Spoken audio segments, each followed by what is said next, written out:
On the afternoon of June 1st, 2015, Alicia Hummel, a 29-year-old preschool teacher, told her friends and family that she was going fishing off the Missouri River just outside of Vermillion, South Dakota. When she didn't return home by 5:20 p.m., Alicia's family reported her missing. Just 5 hours later, they were notified that Alicia was located dead in the river. She had been the victim of a brutal murder. It's been just over 8 years since Alicia was killed, and investigators are searching for the person responsible.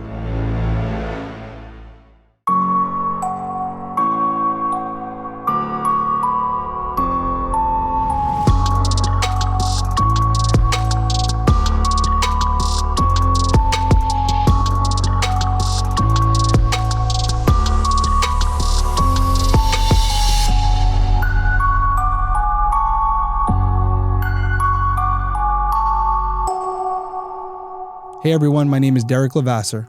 I'm a former police detective and licensed private investigator.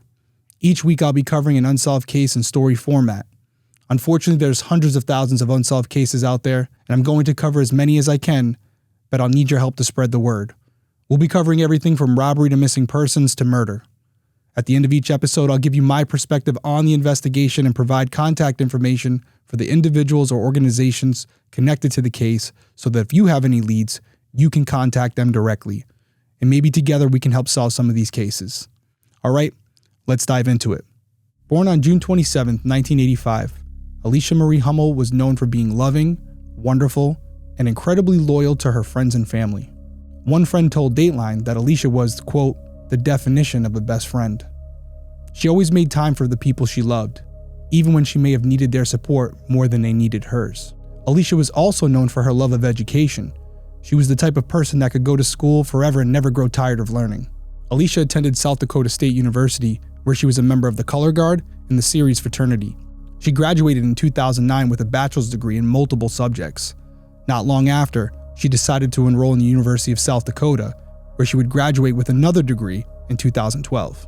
Alicia considered going on to complete her master's degree, but in the end, she took a position teaching early Head Start classes for infants and toddlers at the Siouxland Family Center. Alicia had a huge heart for children, and she loved working with them, so this job was a perfect fit. In the midst of getting her second degree, Alicia married her high school sweetheart, Tony. But the relationship wasn't meant to last. In 2014, the couple separated after 3 years of marriage, and Alicia moved in with her grandparents, who were more like parents to her, in Sioux City, Iowa. One of Alicia's friends explained to Dateline that while the separation was difficult, by May of 2015, Alicia was, quote, finally coming to terms and moving on, becoming independent, and finding herself again. At this point, Alicia was finishing up the school year with her preschoolers and was looking forward to having the whole month of June off from work for summer vacation. She had big plans. She was turning 30, and at the end of the month she had a party scheduled for the 13th. She was also getting ready to sign the paperwork for her divorce from Tony. Monday, June 1st, was the first official day of Alicia's summer off, and she decided to spend her time outdoors, something she loved doing. At 10:53 a.m., she posted on Facebook, quote, first day of vacay, I'm going fishing. She had decided to go to a fishing spot around 45 minutes away, just outside of Vermillion, South Dakota. Alicia asked a few friends if they wanted to go with her, but no one was available, so she decided to go alone. She grabbed her fishing pole and put it in her car. Before leaving, Alicia asked her grandfather if he'd help clean any fish she caught when she got home, and he said he would. Alicia then got in her car and drove away. For the next few hours, some of Alicia's movements were captured through Snapchat and text messages. Kilo Land reported that at 12:51 p.m., Alicia sent a text message saying she was unable to find her tackle box.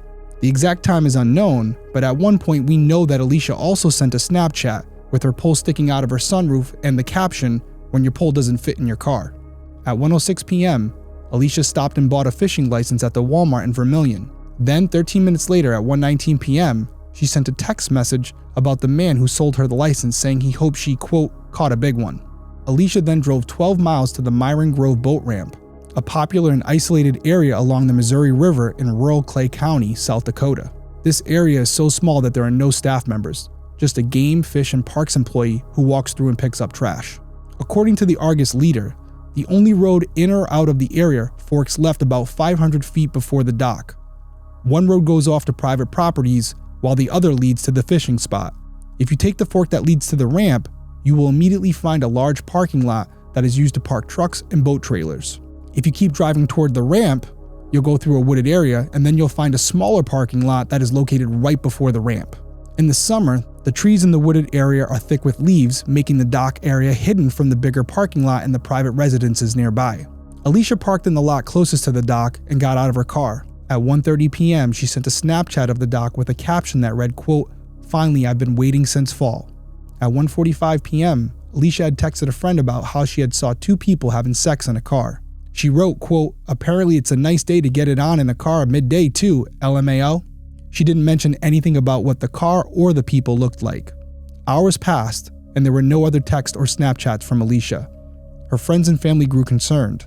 It was completely unlike Alicia to not respond to texts or calls. She was the type of person who was attached to her phone all the time. When she wasn't home by 5:20 p.m., 29-year-old Alicia was reported missing. They had no idea that Alicia had already been found.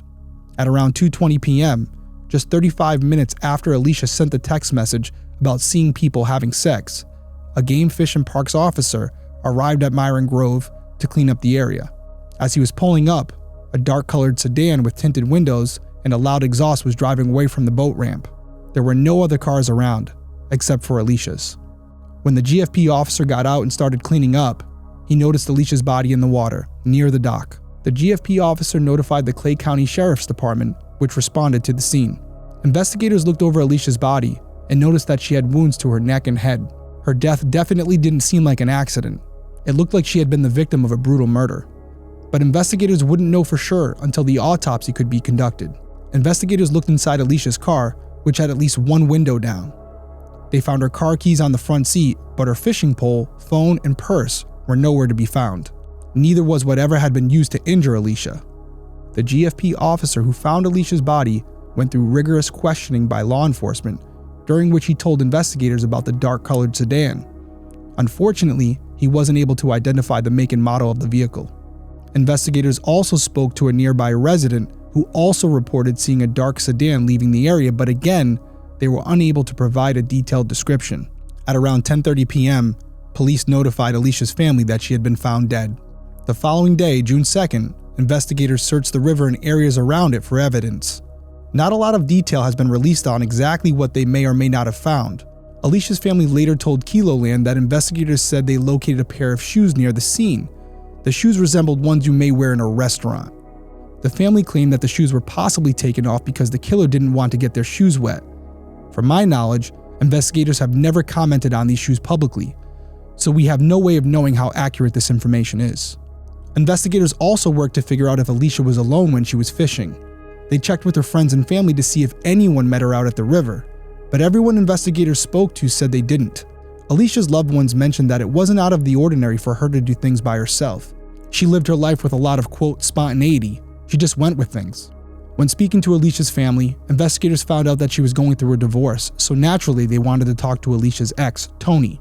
But he was quickly ruled out when investigators learned that he was more than 200 miles away with relatives at the time Alicia was killed. They also questioned Tony's girlfriend and future wife, Sarah. She was cooperative and has never been named a suspect or a person of interest. While investigators were searching for evidence and conducting interviews, an autopsy was completed on Alicia. It was determined that her cause of death was drowning with contributing circumstances of an incised wound to the neck and blunt force injuries to the head. Her official manner of death was homicide. Investigators have been very quiet about further details.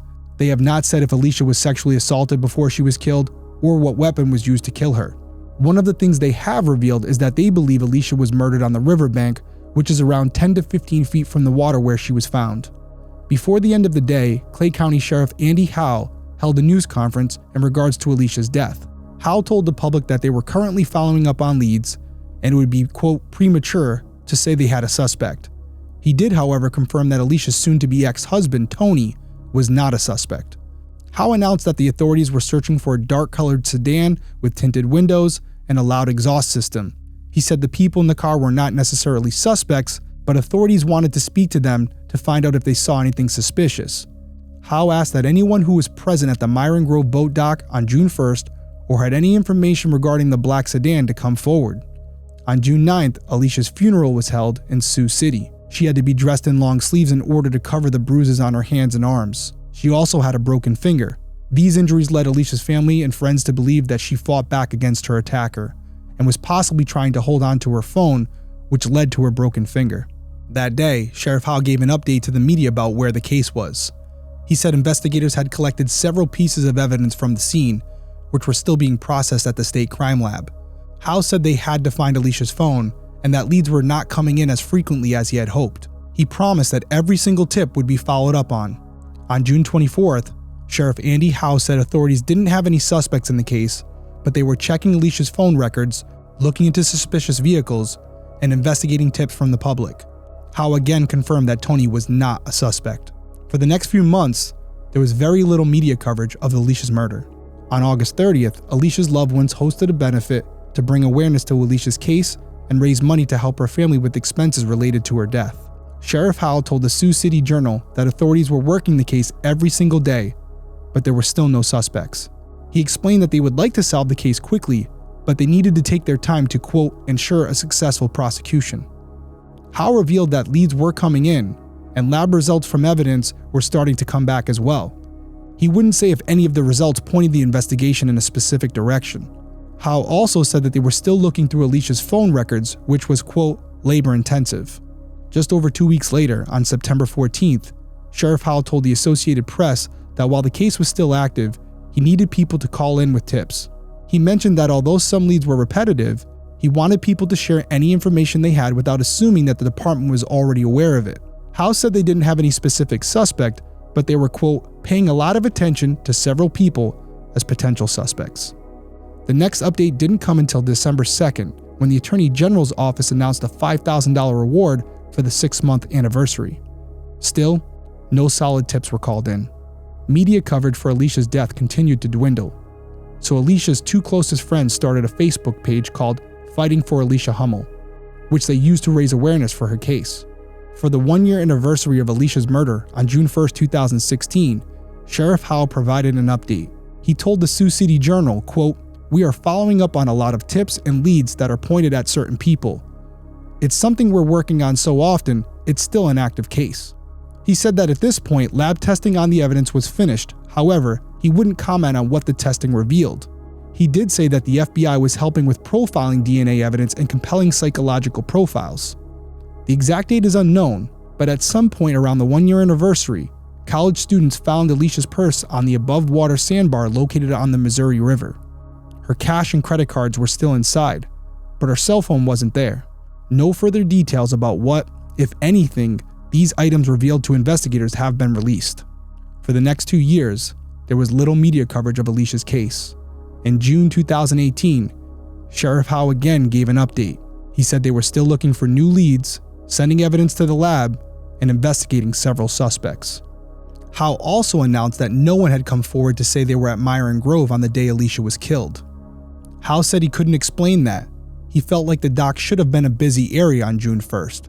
And based on that text Alicia sent about people having sex in a car, investigators know for a fact that there were people there that day. That same month, Alicia's grandmother told Dateline that no one has given up hope that Alicia's murder will be solved. She said, quote, "I don't know in this case if they will ever find anybody involved. We can't get her back, so finding answers is all that we have left." Alicia's best friend told the Argus leader, quote, "It's important that people don't forget who she was. She wasn't just somebody off the street. She was a great friend and a great aunt. What happened to her should not define her. That shouldn't be what people remember, the brutality of her murder. What people should remember is how awesome she was as an individual and what she offered this world." In June 2021, Alicia's family spoke to Keloland about where the investigation was 6 years later. The family said they were told that investigators put up surveillance cameras at the scene to see if the killer went back. They took around 2,000 pictures, but nothing came out of it.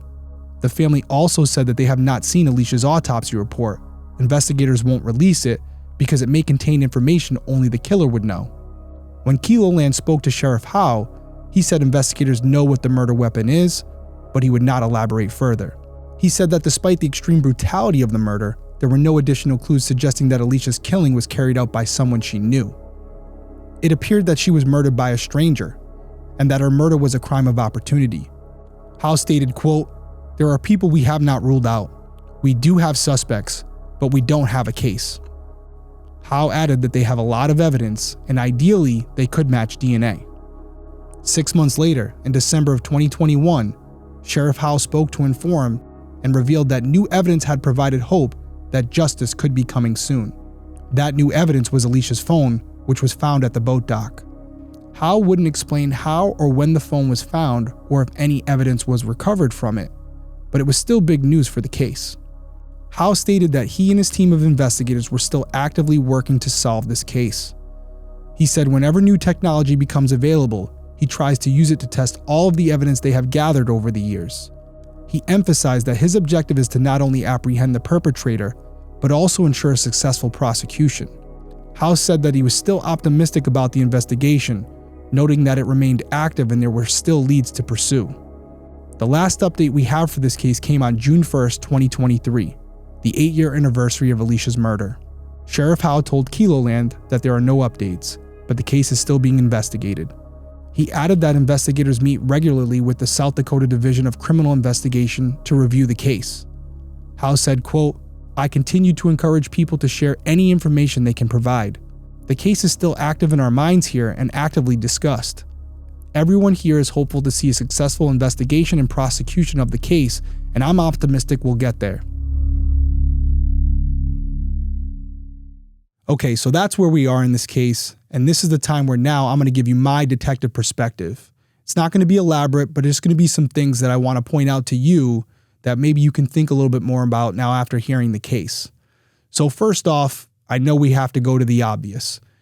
One of the last messages, the last correspondence sent by Alicia was regarding these two individuals having sex in this car.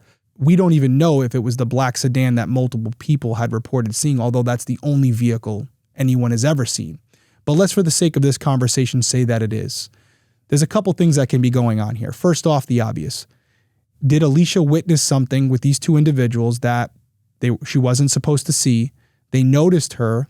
An altercation ensued where they followed her down to the water and she was killed, and then they fled the area, and that's who people saw fleeing the area, was these two individuals in this black sedan.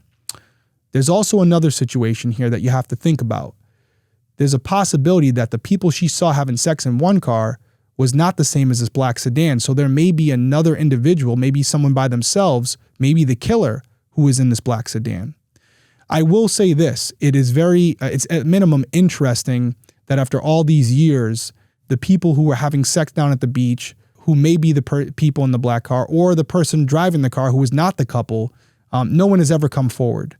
And yeah, that's something that could be viewed as suspicious, but I will tell you in my experience that we have had situations where we've been looking for a specific person or we've been looking for a specific car, and then we finally find the person or the owner of the car, and they had no clue that we were looking for them, even though it was on TV, in the newspaper, etc. They just weren't aware of it.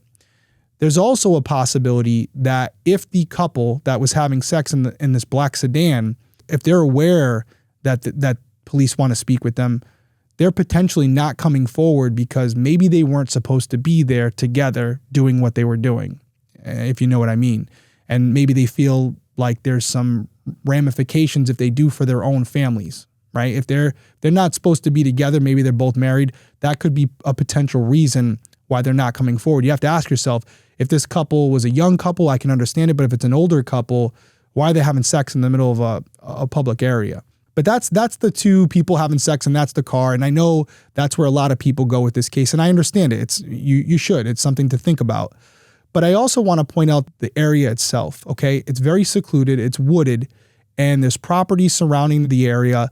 There's other cars that could have been in there, and there's a potential that a fisherman could have walked in or driven in, doesn't matter, and already been at the boat ramp when Alicia arrived. Now, she didn't document it, but just because she didn't text it or snap it to anyone, it doesn't mean it didn't happen. And I know when you look at the photo of the dock, there's nobody else there, but that doesn't mean there's no one off to her left or her right. And that also doesn't mean that she didn't meet someone immediately after sending that Snapchat. Someone who she felt was a nice person, fishing as well, and she let her guard down, and something happened that she wasn't expecting. It does appear to me that this was a crime of opportunity where she's in a secluded, wooded area. As I said earlier, the trees would have been thick with leaves. you could have someone kill her in that area and then flee the area through the woods out to one of the properties. They would never even have to cross back through the parking lot. And I do think it's interesting that there were a pair of shoes found at the dock. I know that I said in the story, family members believe that maybe the killer had taken their shoes off so they wouldn't be wet when they killed her. I would make an argument that potentially the killer was there with the intention on fishing at first. Obviously, this person wouldn't have known Alicia was going to be coming alone, right? So they're there fishing with their shoes off. Then Alicia arrives. And at that point, based on the circumstances, based on them not seeing anyone else behind her, they wait a few minutes and then they catch her off guard and they attack her. And as they're fleeing the area in a hurry, because now they just killed this woman, they forget to grab their shoes. So I do think that's important. So where we stand for me, as far as I'm concerned today, it doesn't seem likely that we're going to have someone who is a witness come forward. And if they do, more than likely they're somehow involved. Why would they wait this long? Unless it's this couple that, after getting divorced or whatever, they decide to come forward collectively. Who knows? But I think it's more likely that the person involved escaped through the woods, and the best chance we have at solving this case is going to be the DNA. And I would assume there were a lot of things collected that day that could potentially have DNA on them. You could use systems and technology like MVAC to maybe extract that DNA and identify someone. The issue you run into is if the suspect is someone who's never been arrested before, the DNA most likely won't be in the system unless they use some type of genealogical database, which they can do. They've done it in Golden State Killer, but there's a lot more red tape with that as well. Overall, I'm still optimistic about this case. I really am. It's not too old. If the investigating department did a thorough job, they can absolutely collect a lot of evidence at the time that can be tested over and over again using the latest and greatest technology, as Sheriff Howe said. And one day, if this person who was involved is arrested, or a family member of theirs enters their DNA in a system or is arrested, we may get a hit. And just like that, we could go from where we are right now to solving this case. But that's where I stand on it. However, there's a lot of you watching and listening to this as well. And every episode, this is our first episode, I'm going to go over the case. I'm going to give you my perspective, and then I'm going to leave you with contact information. So here it is. Anyone with information is asked to call the Clay County Sheriff at 605-677-7100, or you can also submit a tip online at claysheriff.org. Just a reminder, there's a $5,000 reward for any information that leads to a conviction. And as I said in this episode, I quoted Sheriff Howe, if you have any information, if you're from the area, if you know something, even if you think the law enforcement agency already has this information, don't assume. Call in, let them decide. You may give them one little piece of information of a bigger picture that connects all the dots. You don't know. They do. So when in doubt, call in, leave a tip. You can obviously do it anonymously if you need to, and you can maybe help give a family the answers they've been seeking for many years now. They deserve it. I want to give my condolences again to Alicia's family. I'm sure they're going to see this. I know the anniversary just recently passed, so we're thinking of them, and we're hoping that we get a break in this case really soon. I want to thank you guys for joining me. This was my first episode. A little nerve-wracking doing it this way. Obviously, I'm going to make adjustments as I go. But if you would like to support me and this new venture, this new channel, this new show, I would really appreciate it if you're listening on audio. If you subscribe to the channel, leave a review. It'd really be helpful. If you're watching on YouTube, please subscribe to the channel, leave a comment, leave a like. That's the only way I'm going to grow. It's the only way I can keep doing this. And the plan is to try and do a new case, a new unsolved case each and every week. There's a lot of them out there, so we have plenty of cases to cover, unfortunately. I'm looking forward to doing this, and I'm looking forward to hopefully down the road giving updates where potentially this show helps solve a case. So we'll see how it goes. I appreciate you being here. Everyone stay safe out there. Have a good night.